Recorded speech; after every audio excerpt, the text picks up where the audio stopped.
So something that has stuck with me since full ordination was a phrase we heard many times, which was to make the familiar unfamiliar and to make the unfamiliar familiar.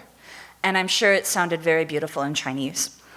And it's something that I've thought about, especially in my monastic life, as I see the aspects of my mind that are clearly different from what they were as a layperson, and the aspects of my mind that are maybe still the same.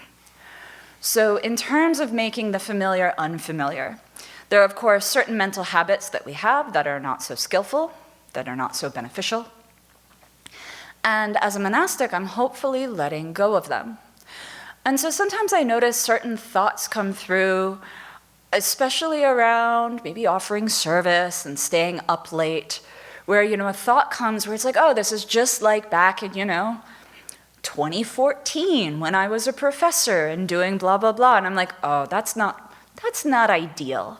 If the way I'm thinking about this, the way I'm thinking about myself, the way I'm feeling is really the same now as it did with my lay worldly job, then let me check in, let me check my motivation, let me check my approach, let me just see that there is a lay mind at work there and that I can probably make it more virtuous. I can probably make it more of a monastic mind. And so those thoughts, those mental habits that are really familiar, they're not all bad. Some of them got me here in robes, so clearly I don't need to throw out everything. But those thoughts that it's like, oh, I've been doing X, Y, or Z since high school. It's like, okay, maybe I should look at how to let that go then. So those are the familiar things that I want to make unfamiliar.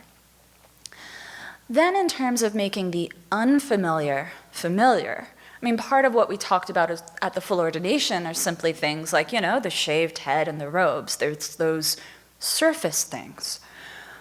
But really what we're trying to transform is our mind.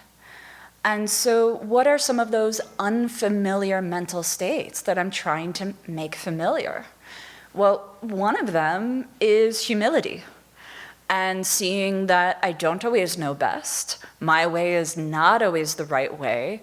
I don't need to be in charge. I can go with someone else's idea. I don't remember doing that quite so much before coming here. And hopefully I'm doing it at least occasionally here. Another thing that I've seen, and this was quite notable because the first time it happened, it was just like, wow, my mind right now is doing something I've never seen it do before. And that was in a situation, there was kind of a miscommunication between me and another person here. And so that person became perhaps a bit angry or frustrated and was, kind of verbally expressing it to me and, why did I do this thing in this certain way? And the answer was, I didn't. But instead of defending myself, instead of being like, no, you don't understand. You weren't listening. I just sat there and said, okay, I'm sorry.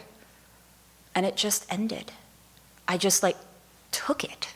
I just listened and accepted it. And I knew that there was a bit of a misunderstanding here, but trying to insist on it in that moment was not going to be beneficial in any way whatsoever.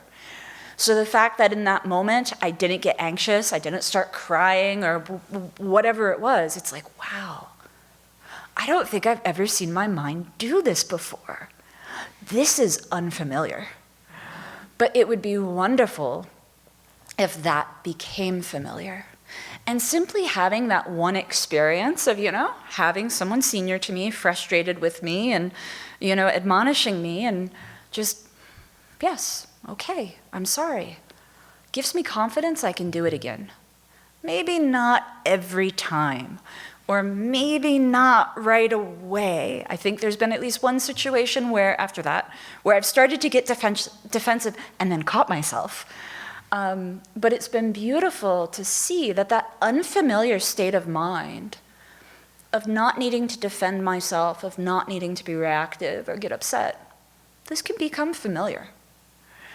So this is definitely, advice that keeps coming back to mind, not necessarily, again, just in terms of the clothing and the hairdo, because those things have become familiar already. They seemed familiar to me before I even went to full ordination. But these mental states of not being defensive, not clinging to the self, not being reactive to unpleasant things, this is new. And I hope to develop this with other mental states that I see are not so familiar yet, but could become familiar. For instance, practicing generosity. And not the sort of generosity that's familiar where I may be self-sacrificing myself and making an identity out of it, but genuine generosity, where I'm not thinking about myself. I'm really just thinking about the other person and not making an identity out of it. The mind that wants what it wants when it wants it. Well, that's a familiar mind. I hope to make that unfamiliar. It's still pretty familiar. I'm guessing that one's going to take some time, but to just let go of those things even further.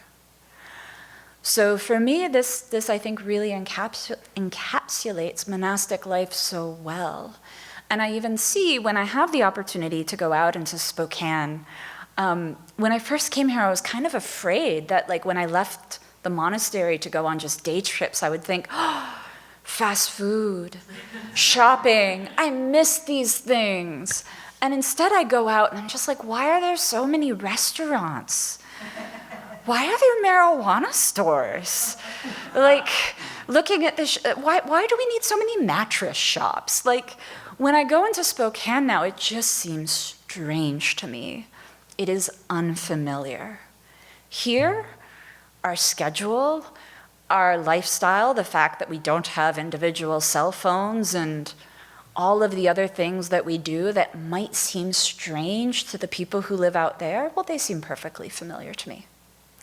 So may I work on not just making the unfamiliar familiar and the familiar unfamiliar with regard to that external world and my external appearance, but may I continue to work on that internally as well. And I am convinced that monastic life is the best way to do that, so that I can fully transform from this afflicted sentient being into a bodhisattva and then into a Buddha. Not just someone wearing red robes, but really into that state where I can be of greatest benefit to all.